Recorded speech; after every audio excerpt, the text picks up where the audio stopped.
വിശുദ്ധ യൗസേപ്പിതാവിൻ്റെ വണക്കമാസം 7-ാം തീയതി. പരിത്രാണന പരിപാടിയിൽ വിശുദ്ധ യൗസേപ്പിനുള്ള സ്ഥാനം.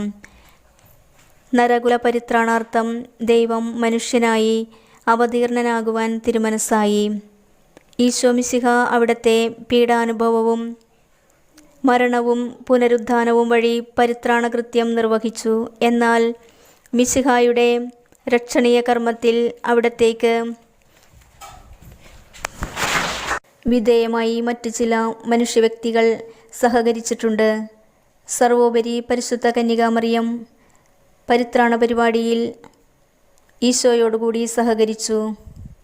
ദൈവമാതാവ് സഹരക്ഷക എന്ന വിധത്തിൽ പരിശുദ്ധ കന്യകാമറിയം കഴിഞ്ഞാൽ പിന്നീട് ഈശോ മിശിഹായോടുകൂടി വിശുദ്ധ യൗസേപ്പ് രക്ഷണീയ കർമ്മത്തിൽ സഹകരിച്ചു.